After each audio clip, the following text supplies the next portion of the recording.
అందరికీ నమస్కారం. నా పేరు రమ. మనసులు కలవని మనువు మొదటి భాగం. రచయిత సాహితీ మోహన్ గారు. ఫ్రెండ్స్, ముందుగా ఒక మాట.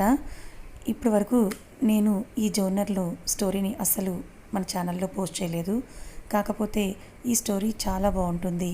చదివిన మీ అందరూ ప్రతి ఒక్కరు కూడా నచ్చుతుందని అనుకుంటున్నాను. ఈ స్టోరీ ఎలా అనిపించిందో మీరు ప్రతి ఒక్కరూ కమెంట్ చేయగలరు. ఈ కథ మీకు నచ్చుతుందని అనుకుంటున్నాను. తప్పకుండా కమెంట్ చేసి చెప్పండి. మరిన్ని ఇలాంటి మంచి కథలు మన ఛానల్లో పోస్ట్ చేయడానికి ప్రయత్నిస్తాను. కథలోకి వెళ్దామా? రకరకాల పూలతో, కళ్ళు మిరుమిట్లు గొలిపే లైటింగ్లతో అందంగా అలంకరించబడిన కళ్యాణ మండపం. మంగళ వాయిద్యాలు, బంధువుల రాకపోకలతో మండపం అంతా సందడి సందడిగా ఉంది.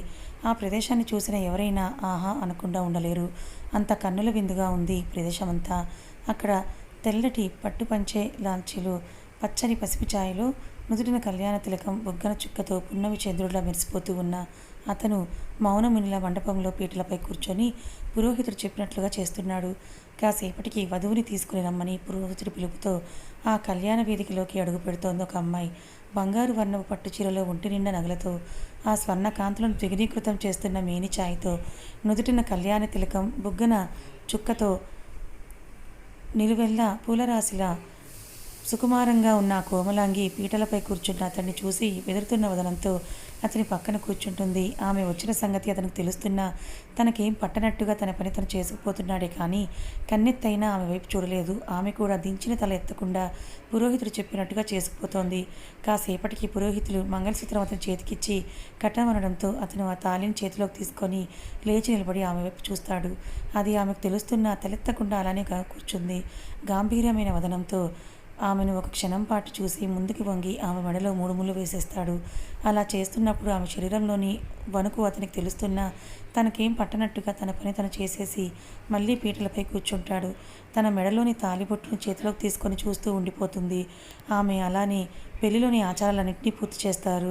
ఆఖరి ఘట్టంగా పురోహితుడు అరుంధతిని చూపించమన్నప్పుడు అతను ఆమె భుజంపై చెయ్యి వేసి ఆమె చెయ్యి పట్టుకోగానే ఆ స్పర్శలు ఆమెకు ఎటువంటి భావం తెలియకపోతుంటే మెల్లిగా తలెత్తి బెదురుతున్న కళ్ళతో అతని వైపు చూస్తోంది. అతను ఆమె వైపు చూడకుండా ఆకాశంలోకి చూడటం చూసి తను కూడా తల తిప్పి అతను చూపిస్తున్న వైపుకే చూసి చేతులు జోడించి నమస్కారం చేస్తుంది. అలా పెళ్లి తంతుని పూర్తి చేసుకొని ఆమెతో కలిసి అతని ఇంటికి వెళ్ళడానికి కారు ఎక్కుతుండగా డాడీ అన్న పిలుపుతో వెనక్కి తిరిగి చూస్తాడు అతను. అక్కడ పట్టుపరికిని వేసుకొని ముద్దుగా ఉన్న 6 ఏళ్ల పాప పరిగెత్తుకుంటూ వచ్చి అతని కాళ్ళను చుట్టేస్తుంది. ఆ పాపని ఎత్తుకొని బొగ్గల్ని ముద్దాడుతూ ఉండగా చిన్ని ఆగు అంటూ నడివయస్కురాలైన ఒక ఆవిడ వచ్చి, వద్దు తల్లి, మనం ఆ కారులో వెళ్దాంరా అంటుంది. పాప కోసం చేతులు చాచి ఆ పాప ఏడుపు మొహం పెట్టుకొని నేను డాడీతో వస్తాను నాని అంటుంది. అతని మెడ చుట్టూ చేతులు వేసి, వద్దు నాన్న, డాడీ మమ్మీతో కలిసి వస్తాడు, మనం వెళ్దాం అంటుంది ఆవిడ. నేను రాను, డాడీతోనే వస్తాను అంటూ మారం చేస్తుంది ఆ పాప ముద్దులొలికే మోము, చిలక పలుకులు చూసి చిన్న నవ్వు వచ్చి చేరుతుంది ఆమె పెదాలపై. పాప అలా అనేసరికి అతను చూడలేక, పర్లేదులే అమ్మ, నేను చూసుకుంటాను, మీరు వెళ్ళండి అంటాడు అతను. ఇంతసేపటి నుండి అతను మాట్లాడిందా ఒక్క మాటే.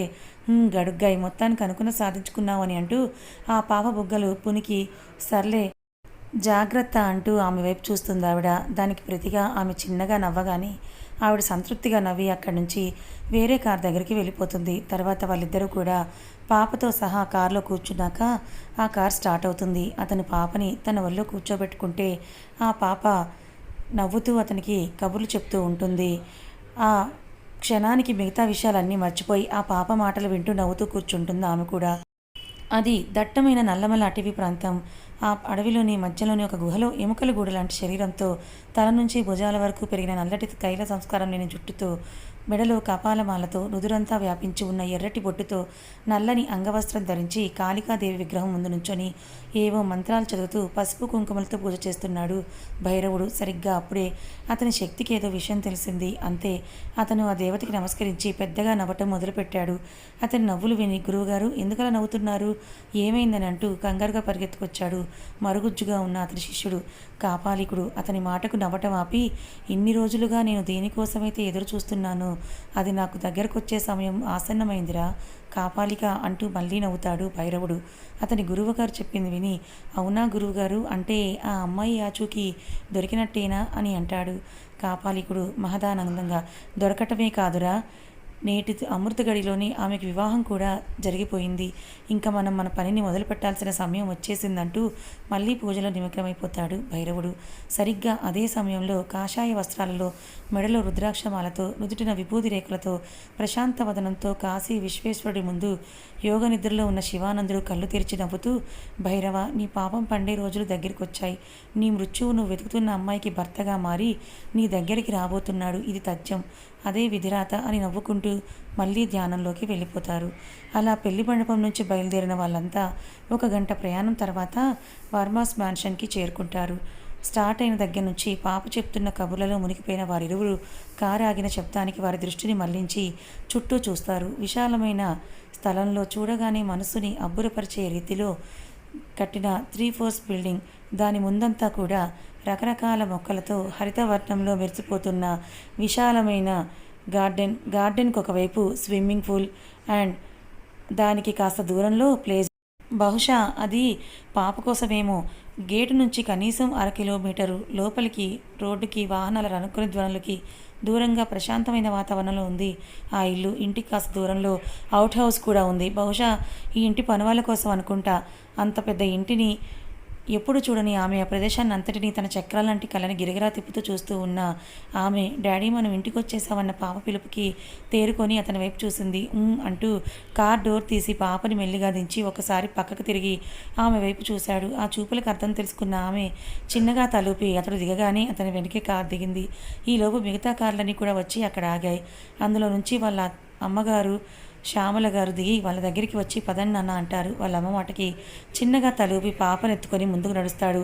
అతను వేగంగా కదలటంతో వాళ్ళ బ్రహ్మముడి ఇంకా వీడని కారణంగా ఆమె ఆ ఫోర్స్కి ముందుకు తుల్లినట్టుగా అవి పడిపోతూ ఉంటే నిలదొక్కుని మెల్లిగా అతని వెనుక అడుగులు వేస్తోంది. వాళ్ళు గుమ్మం దగ్గరికి వచ్చి నిలబడేసరికి అక్కడ ఒక నడివయస్కురాలు వచ్చి వాళ్ళని అక్కడే ఉండమని చెప్పి హారతిస్తోంది. తర్వాత ఇద్దరు కలిసి కుడికాలు పెట్టి లోపలికి వస్తారు. శ్యామల గారు అతని దగ్గర నుంచి పాపను తీసుకొని వాళ్ళని అక్కడ సోఫాలో కూర్చోమని చెప్తారు. ఇద్దరు వెళ్ళి అక్కడ కూర్చోగానే ఇందాక హారతి ఇచ్చిన ఆవిడ ఇంకొక బామ్మగారిని వీల్ చైర్లో అక్కడికి తీసుకొస్తారు. ఈలోగా శ్యామల గారు అక్కడికి వచ్చి, అత్తయ్యని తీసుకొచ్చావా రంగమ్మ? ఇప్పుడు నేనే వెళ్దాం అనుకుంటున్నాను, నువ్వే తీసుకొచ్చి మంచి పని చేశావు అంటారు. నాకు తెలుసు కదమ్మా, 25 ఏళ్ళుగా ఇక్కడే పనిచేస్తున్నాను. మీరెప్పుడు ఏం చేస్తారో నాకు తెలుసుగా, అందుకే పెద్దమ్మ గారిని నేనే తీసుకొచ్చానంటుంది రంగమ్మ. ఆవిడ చిన్నగా నవ్వి వాళ్ళ అత్తయ్య దగ్గరికి వెళ్ళి, అత్తయ్య పిల్లల్ని ఆశీర్వదించండి అంటూ ఆవిడ చేతికి అక్షింతలు ఇస్తారు. నూతన దంపతులు ఇద్దరు ఆవిడ దగ్గరికి వచ్చి ఆశీర్వాదం తీసుకుంటారు. ఆవిడ వాళ్ళని ఆశీర్వదించి ఆమె మొహాన్ని 2 చేతుల్లోకి తీసుకొని నుదుటిన ముద్దు పెట్టుకుంటారు. ఇటువంటి ఆప్యాయతలు ఎరుగని ఆవిడ అలా చేసేసరికి ఉద్వేగానికి లోనయ్యి తన కలువ కళ్ళలో నుంచి చిన్న కన్నీటి బొట్టుని జారవిడుస్తుంది. తను అలా చేయగానే తన పరిస్థితిని అర్థం చేసుకున్న శ్యామల గారు ఆమె భుజం చుట్టూ చెయ్యి వేసి ఆసరాగా నిల్చుంటే, ఇక నుంచి ఈ కుటుంబం అంతా నీ కుటుంబం తల్లి, నువ్వు అనాథవి అన్న విషయాన్ని ఈ రోజు నుండి మర్చిపో. ఇక్కడ నీకు అన్ని బంధాలు దక్కుతాయంటారు అతని నానమ్మ అయిన సులోచన గారు. ఆవిడ మాటలకి తన కన్నీళ్ళను తుడుచుకుంటూ చిన్నగా నవ్వుతూ తలుపుతుంది ఆమె. ఈలోపు రంగమ్మ వచ్చి పూజ గదిలో అన్ని సిద్ధం చేశానమ్మా, వాళ్ళని తీసుకొని రండి అనటంతో ఆవిడ ఇద్దరిని పూజ గదికి తీసుకొని వెళ్తారు. అక్కడ ఉన్న శివపార్వతులకి వారిరువురు నమస్కరించుకుంటుంటే, అమ్మ శాంభవి, నీ చేత్తో దీపం వెలిగించు తల్లి అన్న శ్యామల గారి మాటతో కళ్ళు తెరిచి 2 అడుగులు ముందుకు వేసి ఆ మహాశివుడి ముందు ఉన్న దీపాన్ని వెలిగించి మళ్ళీ వెనక్కి వెళ్ళి తన పతి పక్కనే నిలబడి కళ్ళు మూసుకొని చేతులు జోడించి, మహాశివ, నాకు ఊహ తెలిసిన దగ్గర నుంచి నిన్నే తల్లి తండ్రి అనుకుని పెరిగాను. ఇన్నాళ్ళు నాతో ఉన్నవాళ్ళే నా వాళ్ళు అనుకుంటున్న సమయంలో ఊహించని విధంగా నాకు ఈ బంధాన్ని కలిపావు. కానీ ఇంత పెద్ద కుటుంబంలో భాగం కావడానికి నేను అర్హురాలిని అవునో కాదో నాకు తెలియట్లేదు. పైగా నన్ను పెళ్ళాడటం ఆయనకి ఇష్టం లేదని అర్థమవుతోంది. ఇటువంటి బంధాలేవి వద్దనుకున్న నేను అత్తయ్య మాట కాదనలేక ఈ పెళ్లికి ఒప్పుకోవాల్సి వచ్చింది. కానీ ఇప్పుడు నా జీవితం ఏంటో నాకే తెలియని అయోమయ స్థితిలో పడిపోయింది.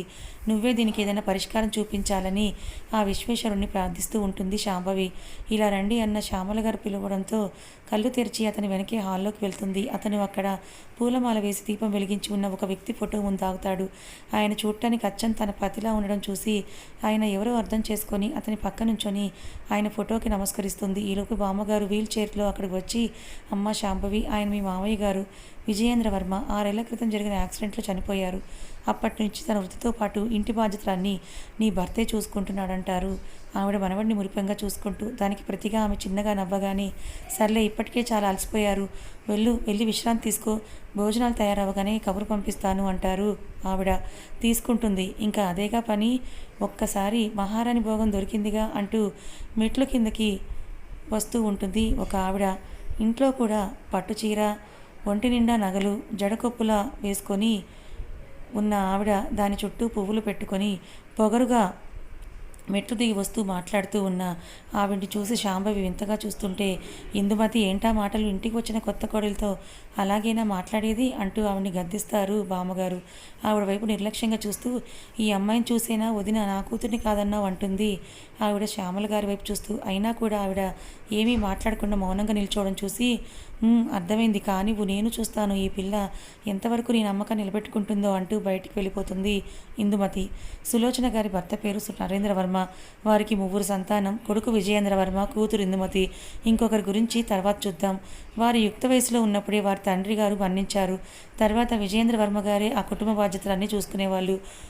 ఎవరో దూర బంధువు ద్వారా వచ్చిన ఒక సంబంధాన్ని మంచిదనుకొని ఇందుమతికిచ్చి పెళ్లి చేశారు. అతనే రవీంద్ర భూపతి.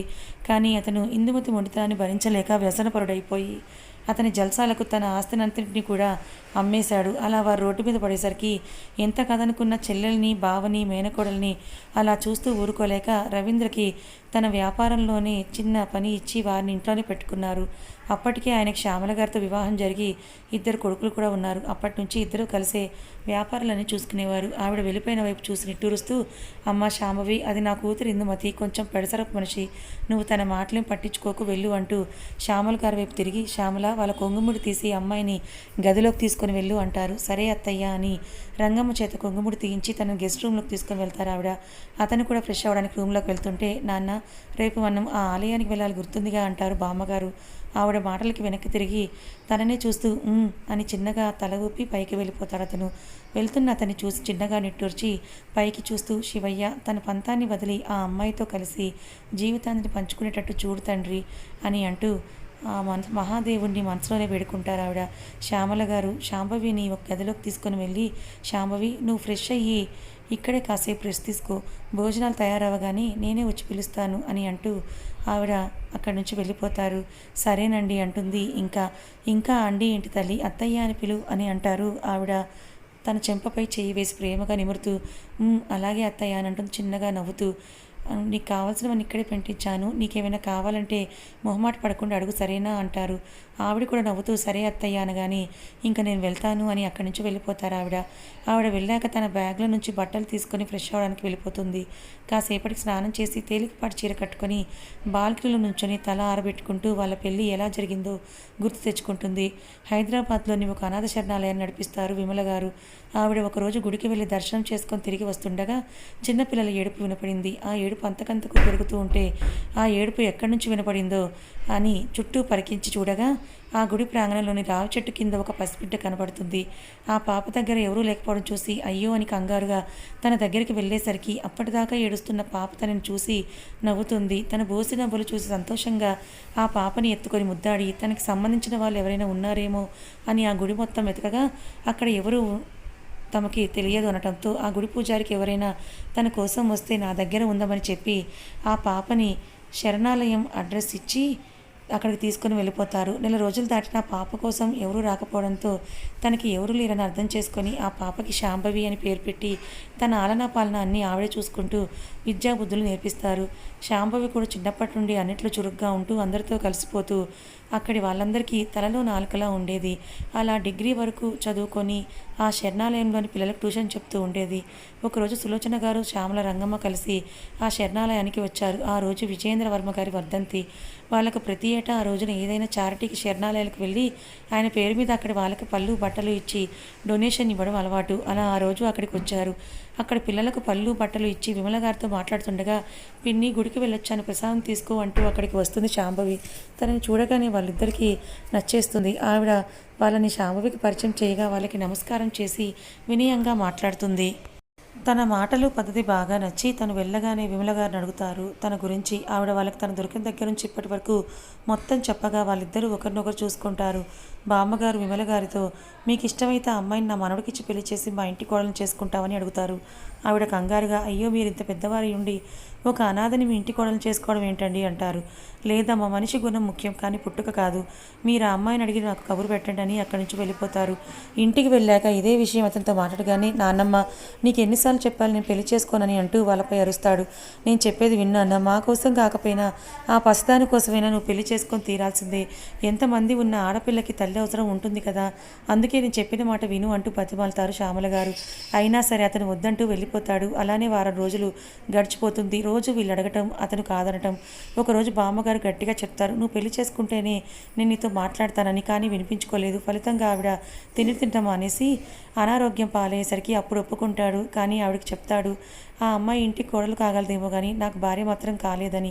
కానీ పెళ్ళయ్యాక తనే మాట్లాడలే అని పెళ్లి ఏర్పాట్లు చేస్తారు. అక్కడ శాంభవి కూడా విమల గారు ఎన్నిసార్లు అడిగినా అసలు పెళ్లి ఒప్పుకోదు. వద్దు పిన్ని, నీకు ఎన్నిసార్లు చెప్పాను నాకు పెళ్లి చేసుకోవాలేదని, నేను ఇలా ఎప్పటికీ మీతోనే ఉండిపోతానంటుంది. లేదు తల్లి, ఆడపిల్ల పెళ్లి చేసుకుని భార్యగా, తల్లిగా, అత్తగా అన్ని అనుభూతులను పొందితేనే ఆ పుట్టుకకి సార్థకత అంటారు. అప్పుడే వచ్చిన శ్యామల గారు ఆవిడ మాటలకు తన వైపు తల తిప్పి చూస్తూ, లేదండి మీది చాలా పెద్ద కుటుంబం, నేను అనాథను. నేను మీ ఇంటి కోడలైతే ఇవాళ కాకపోయినా రేపైనా ఒక అనాథని కోడలిగా చేసుకున్నారని మీరు నా వల్ల నలుగురు నిందపడాల్సి వస్తుంది. అందుకే నాకు ఈ పెళ్లి ఇష్టం లేదు, నన్ను బలవంతం చేయకండి అంటుంది శాంభవి. లేదు తల్లి, అలాంటి పరిస్థితి ఎప్పటికీ రాదు. నా మాట విని మా అబ్బాయిని పెళ్లి చేసుకో అమ్మా అంటూ ఎంతో నచ్చ చెప్తారు శ్యామల గారు. అవును శాంభవి, ఇప్పుడు నేనున్నాను, నా తర్వాత నిన్ను ఎవరు చూసుకుంటారు? నేను ఎక్కడున్నా నన్ను ఆ దిగులు వెంటాడుతూనే ఉంటుంది తల్లి. అందుకనే నా మాట విని పెళ్లి ఒప్పుకోమ్మా అని విమల గారు కూడా బతిమాలటంతో వాళ్ళ కోసం తప్పక ఒప్పుకుంటుంది శాంభవి. వాళ్ళిద్దరూ ఒప్పుకునేసరికి ఎంత సంతోషిస్తారు బామ్మగారు, శ్యామల గారు. విమల గారు అనుకున్నదే తడువుగా వారి మనసు మారకముందే వారం రోజుల్లో ముహూర్తం పెట్టి పెళ్లి జరిపించేస్తారు. ఇదంతా గుర్తు తెచ్చుకొని నాలాగే వారిని కూడా బలవంతంగా ఈ పెళ్లికి ఒప్పించినట్లున్నారు అని అంటూ ఆలోచిస్తూ ఉండగా, అమ్మ అంటూ పరిగెడుతూ వచ్చి తన కాళ్ళని చుట్టేస్తుంది ఆ పాప. ఆ పాప పిలుపుకి ఆలోచన నుంచి బయటకు వచ్చి పాపనెత్తుకొని తనని చూసి చిన్నగా నవ్వుతుంది. అమ్మ నిన్ను నాను రమ్మంటుంది అంటుంది ముద్దు ముద్దుగా. అవునా సరే వెళ్దామంటూ తనని దించి గబగబా జడ వేసుకొని ఇంకా పద అంటూ పాపనెత్తుకొని బయటకు వస్తుంది. పాపతో వచ్చిన తనను చూసి నవ్వుతూ, రామ్మ భోజనం చేద్దు గాని అంటూ, చిన్ని డాడీని కూడా పిలవమన్నాను కదా పిలవలేదా అంటుంది. డాడీ రూమ్లో లేడు నాను అంటుంది పాప. అక్కడికే వెళ్ళుంటాడు అని నిట్టూరుస్తూ, నువ్వు రామ్మ తిందు గాని అని అంటారు శ్యామల గారు. ఆవిడ ఎందుకలా అన్నారో, అతను ఎక్కడికి వెళ్ళాడో అర్థం కాక ఆ విషయాన్ని వాళ్ళతో అడగలేక మౌనంగా వాళ్ళతో పాటు భోజనానికి కూర్చుంటుంది శాంభవి. పాప అమ్మతో ఉంటాను అని మారం చేస్తుంటే, వద్దమ్మ నా దగ్గర పడుకుందు కానీ రా అని అంటారు శ్యామల గారు. అత్తయ్య మీకు అభ్యంతరం లేకపోతే పాపను నా దగ్గర పడుకోబెట్టుకుంటానంటుంది. అయ్యో అలాంటిదేం లేదమ్మా, మళ్ళీ నీకు ఇబ్బంది అవుతుందని వద్దన్నాను అంతే అంటారు. ఏం పర్వాలేదు అత్తయ్య అంటుంది శాంభవి చిన్నగా. సరే అయితే అని చిన్ని అమ్మను ఇబ్బంది పెట్టకూడదని పాపకు చెప్తారు ఆవిడ. సరే నాను అంటూ హుషారుగా శాంభవితో కలిసి ఆ గదిలోకి వెళ్ళిపోతుంది చిన్ని. తన పక్కన పడుకొని, అమ్మ నీ పేరేంటి అంటుంది చిన్ని. పాప అడిగిన దానికి నవ్వుతూ, నా పేరు శాంభవి, మరి నీ పేరేంటి అని అంటుంది. నా పేరు శివాని అంటుంది పాప. ఓహ్ అవునా అంటూ తన భర్త పేరు తెలియకపోవడంతో పాపను అడిగి తెలుసుకుందాం అనుకొని, మరి మీ డాడీ పేరేంటి అంటుంది శాంభవి. దానికి పాప ఆలోచిస్తున్నట్టుగా ఫోజు పెట్టి, డాడీ పేరు ఏమో తెలియదు అంటుంది భుజాలు ఎగరేసి పెదవి విరుస్తూ. పాప ఎక్స్ప్రెషన్ చూసి నవ్వేస్తూ, సరే లేదా పడుకో అని అంటూ పాపని పడుకోబెడుతూ తను కూడా నిద్రలోకి జారుకుంటుంది శాంభవి.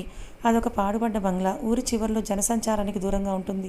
దాన్ని అడ్డాగా చేసుకొని కొందరు దుర్మార్గులు వారి అక్రమ వ్యాపారాలకి దాన్ని నిలవుగా వాడుకుంటున్నారు. ఆ విషయం ఇన్ఫార్మర్స్ ద్వారా తెలుసుకున్న పోలీసులు తన బెటాలియన్తో అక్కడ దిగిపోయారు. అప్పటికే అర్ధరాత్రి కావడంతో వీరొచ్చిన విషయం ఆ రౌడీలు కనిపెట్టలేకపోయారు. వారిలో ఒక వ్యక్తి 6 అడుగుల హైట్కి తగ్గ 6 ప్యాక్ బాడీ, ఆ చీకట్లో కూడా తెల్లగా మెరిసిపోతున్న శరీరం, సిల్కీ హెయిర్, లైట్గా పెరిగిన గడ్డం, కోర మీసం, వంటి మీద యూనిఫామ్తో చూడగానే రౌడీల గుండెల్లో గుబులు పుట్టించేట్టుగా ఉన్నాడు.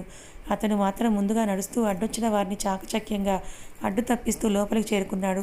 వీళ్ళని అక్కడ ఊహించని మెయిన్ వ్యక్తులు ఆశ్చర్యపోతూ వాళ్ళపై తిరగబడతారు. అతను వాళ్ళని కూడా మక్కిలు ఎరగొట్టి ఒక అరగంటలో వాళ్ళందరినీ బేడీలు వేసి పోలీస్ వ్యాన్లో ఎక్కించి అక్కడ కానిస్టేబుల్స్కి వాళ్ళు ఇంపోర్ట్ చేసుకున్న డ్రగ్స్ అన్నిటినీ స్టేషన్కి చేర్చండి అంటూ తన జీప్ దగ్గరికి వెళ్తుంటాడు. ఆ మెయిన్ రోడీస్లో ఒకడు, ఏయ్ రుద్ర, మమ్మల్ని పట్టుకున్నావని అప్పుడే సంబరపడిపోకు, ఆ విషయం అతనికి తెలిస్తే నీ నూరికే వదలడు అని అరుస్తాడు గట్టిగా. అతని మాటలకు వెనక్కి తిరిగి ఎర్రని కళ్ళతో వాణ్ణే చూస్తూ, రేయ్ రుద్ర కాదు, రుద్ర అని పిలవడానికి నువ్వేమన్నా నా బావవా, బామ్మరిదివా, తప్పుడు పనులు చేసే లోఫర్ నా కొడుకువి అని వాడికి వేలు చూపిస్తూ, రుద్రాంశ్, ఏసీపీ రుద్రాంశ్, గుర్తుపెట్టుకో, రెస్పెక్ట్ తగ్గిందో నరాలు తెగిపోతాయి అంటూ ఏమన్నావు? అతను ఊరుకోడా? ఎవర్రా అతను? రమ్మను, ఎవరొస్తారో రమ్మను, తనని కూడా నీకు తోడుగా పంపిస్తాను సెల్లోకి అని అంటూ డ్రైవర్ని చూసి వ్యాన్ తీ అని చెప్పి వాళ్ళ వైపు యాటిట్యూడ్గా ఒక లుక్ ఇచ్చేసి తన జీపు దగ్గరికి వెళ్ళిపోతాడు. కథ ఇంకా ఉంది ఫ్రెండ్స్. మరొకసారి చెప్తున్నాను, ఇది ఒక ఫిక్షన్ లవ్ స్టోరీ. మీకు ఈ స్టోరీ ఎలా అనిపించిందో ఖచ్చితంగా కామెంట్ చేయండి. ఈ కథ నచ్చితే లైక్ చేయండి, మరికొంతమందికి షేర్ చేయండి. ఇలాంటి మరిన్ని మంచి కథల కోసం మన ఛానల్ని సబ్స్క్రైబ్ చేసుకోండి. Thank you so much for watching.